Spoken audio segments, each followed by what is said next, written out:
Black Flag. Di akhir dekade 70-an, ketika skena punk rock California mulai sunyi, muncul anak-anak dari pinggiran kota yang telah menemukan agresivitas dari punk. Mereka menciptakan musik punk rock yang lebih keras dan cepat. Kelak kita semua mengenalnya dengan istilah hardcore.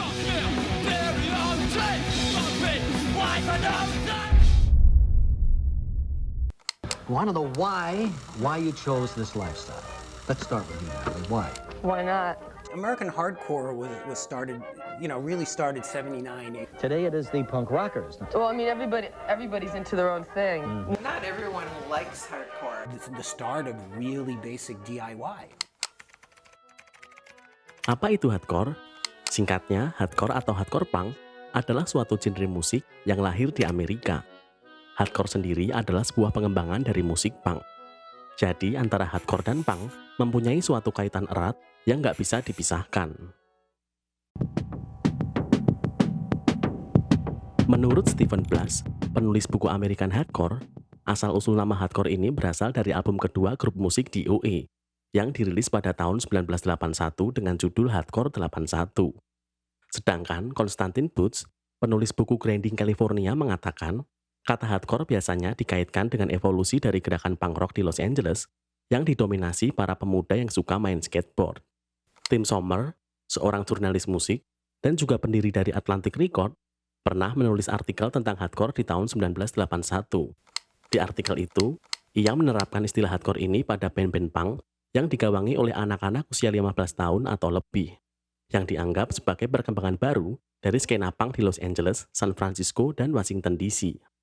Jadi istilah hardcore ini muncul dan digunakan oleh media untuk menggambarkan gerakan baru dari punk pada dekade 80-an. It was not hardcore, it was like punk rock. Or even, actually, it was even new wave. Punk rockers and rockers in general can be some of the most one-way, closed-minded, fascistic people. Kalau kita ngomongin gimana awal mula genre hardcore punk ini ada, tentu itu tidak lepas dari krisis identitas yang melanda punk di tahun 1979. Jadi di tahun itu, punk dianggap sudah terlalu tenggelam ke ranah mainstream. Banyak band yang melabeli diri sebagai band punk, tapi yang nggak kayak band punk yang ideal saat itu. Mereka dianggap nggak ada bedanya dengan para rockstar yang seliweran di televisi. Makanya saat itu banyak anak punk muda di Amerika yang merasa bahwa punk telah melenceng dari kaidah yang semestinya. Kok punk jadi gini ya? Nah dari sini, para anak punk muda ini lalu membuat sebuah tandingan dengan memainkan musik punk rock yang jauh lebih keras untuk melampiaskan amarahnya melawan pengaruh artistik budaya populer. Media kemudian menyebutnya sebagai hardcore. Berbicara soal gelombang pertama hardcore punk, ada 5 wilayah di Amerika yang menjadi titik awal gerakan hardcore ini muncul dan berkembang, yaitu Los Angeles, San Francisco, Washington DC, Boston, dan New York. Nah, karena kota-kota ini saling berkaitan, kita akan membahasnya satu persatu.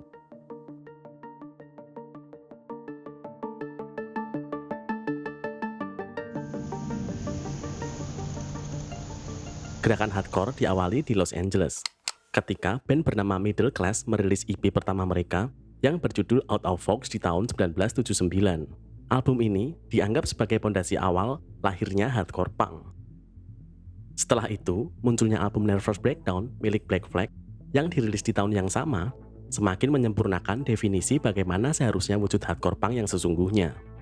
Black Flag bersama band-band hardcore punk lain seperti Fear dan Circle Jerks menjadi bagian dari gelombang pertama skena hardcore punk di Los Angeles.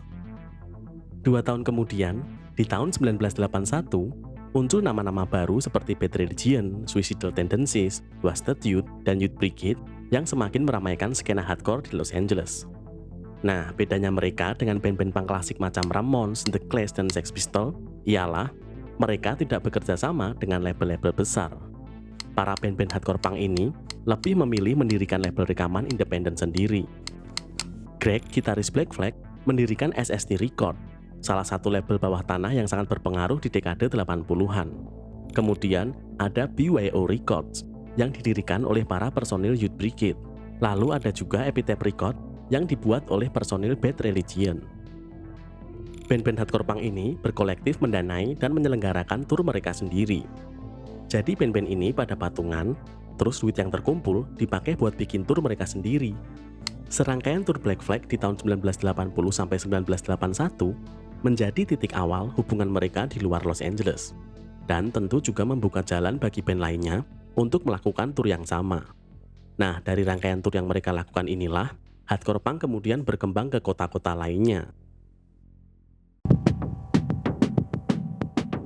Beberapa saat setelah Black Flag memulai debutnya di Los Angeles, Dead Kennedys terbentuk di San Francisco.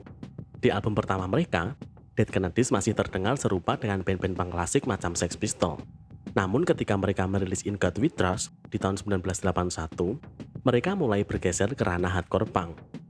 Dead Kennedys juga merilis albumnya secara mandiri, lewat label yang mereka dirikan bernama Alternative Tentacles. Meski tak sebesar di Los Angeles, gerakan hardcore di San Francisco juga memunculkan beberapa band hardcore mumpuni lainnya seperti Crucifix, Flipper, lalu ada juga MDC dan Dirty Rotten Imbeciles, band dari Texas yang pindah ke San Francisco. Hadirnya sebuah zine lokal bernama Maximum Rock and Roll turut berkontribusi mengenalkan band-band hardcore punk San Francisco ke ranah yang lebih luas. Setelah itu, gelombang hardcore merambah sampai ke pusat kota Washington DC. Band pertama yang mengusung hardcore punk di Washington DC adalah Bad Brains. Pada tahun 1980, mereka membangun gerakan hardcore punk di Washington DC. Disusul munculnya Minor Threat yang didirikan oleh Ian MacKaye dan Jeff Nelson. Minor Threat membawa pengaruh besar di skena hardcore Washington DC. Mereka juga mempopulerkan gerakan straight edge yang menentang alkohol, drugs, dan seks bebas. Meluasnya gerakan straight edge mempengaruhi kota-kota lain di Amerika. Salah satu yang terkena dampaknya adalah Boston. Dari Boston, banyak bermunculan band-band hardcore yang terinspirasi dari gerakan straight edge Washington DC. Di antaranya adalah Negative FX, SSD Control, Siege, dan lain-lain. Salah satu album penting yang menandai gerakan hardcore di Boston adalah hadirnya album kompilasi This Is Boston Not LA yang dirilis oleh Modern Method Records pada tahun 1982. Berisikan band-band dari gelombang pertama skena hardcore Boston, album ini menjadi arsip penting yang hari ini rilisan fisiknya menjadi buruan para kolektor. Setelah Los Angeles, San Francisco, Washington DC, dan Boston, gerakan hardcore meluas sampai ke kota New York. Kemunculan gelombang pertama hardcore di kota ini dimulai ketika Bad Brains memutuskan pindah dari Washington DC ke New York pada tahun 1981. Perpindahan Bad Brains mempengaruhi banyak band di kota ini dan memunculkan nama-nama baru di skena New York. Di antaranya hadirnya Agnostic Front, Beastie Boys, dan Warzone. Semakin meluasnya gerakan hardcore dari Los Angeles, San Francisco, Washington DC, Boston, dan New York mempengaruhi kota-kota lainnya di Amerika yang memunculkan band-band hardcore tandingan. Di antaranya adalah Seven Second, Necros, Negative Approach, Misfit, Poison ID, dan yang lain-lain. Jadi gerakan hardcore ini berkembang melalui jejaring pertemanan antar kota, dari tur ke kota-kota lain, terus juga melalui fanzine lokal. Mereka kayak membuat taman bermain mereka sendiri gitu loh. Dan kerennya adalah mereka melakukan itu semua secara mandiri. Bayangkan, saat itu belum ada media sosial, belum ada Facebook, belum ada Instagram, Twitter, WhatsApp, atau yang lainnya. Tapi mereka bisa melakukan pergerakan sebesar itu. Fueled by headlines like this one in the morning's newspapers. We want to say this. It's f***ed up what you all are doing out here because it's saying a bunch of bullshit lies. Pertengahan dekade 80-an dianggap sebagai era transisi hardcore gelombang pertama di Amerika. Banyak band-band hardcore di era ini yang bereksperimen dan melakukan pergeseran secara musikal. Yang paling disorot tentu saja perpindahan Beastie Boys dari hardcore tulen menjadi sebuah grup hip-hop. Lalu ada Bad Brains yang mulai memasukkan banyak unsur reggae ke dalam musik mereka. Sedangkan band-band lain mengembangkan eksperimennya ke ranah yang lebih liar. Mereka menambahkan unsur crossover dan power violence. Kalau ada pertanyaan, kenapa sih genre hardcore jadi banyak banget? Ada beatdown lah, post-hardcore lah, dan macam-macam yang lainnya. Itu semua karena perkembangan yang terjadi di era 90-an. Dekade 90-an adalah puncak dari eksperimen dan evolusi hardcore punk yang terjadi. Pada era ini, Drive Like Yahoo dan Born Against muncul dengan membawakan hardcore yang lebih kontemporer. Lalu disusul munculnya album The Shape of Punk to Come milik Refuse, yang kelak dianggap sebagai album paling penting dan berpengaruh di abad ini. Di dekade 90-an ini, hardcore kemudian menjadi istilah yang luas. dan memunculkan berbagai macam turunan lainnya, seperti melodic hardcore, emo, screamo, the beat, power violence, thrashcore, madcore, rapcore, dan metalcore. Pada era ini juga, tepatnya di pertengahan 90-an hingga awal 2000-an, skena hardcore punk sedang rame-ramenya dengan perdebatan pro dan kontra soal isu sell out, yang ditandai dengan banyaknya band-band dari ranah hardcore yang bergabung dengan mayor label, seperti Trevor Yehu, H2O, dan Thursday. Sedangkan di Indonesia sendiri, hardcore punk juga mulai dikenal pada dekade 90-an. Di era perkembangan teknologi yang semakin maju, dan mudahnya orang-orang untuk mengakses informasi dari luar, tentu juga berpengaruh bagi perkembangan hardcore punk hari ini. Terlebih munculnya band-band hardcore modern seperti Turnstile tentu mengubah landscape hardcore punk yang telah terjadi. Jika dulu kemunculan hardcore tidak hanya sebatas genre musik saja, melainkan juga sebagai gaya hidup dan sebuah movement, tanpa mengurangi respect saya terhadap orang-orang yang masih meyakini hardcore sebagai way of life, namun rasanya hardcore punk hari ini berkembang dengan caranya sendiri, tanpa batas alih-alih kerangkeng dengan batasan-batasan yang kaku.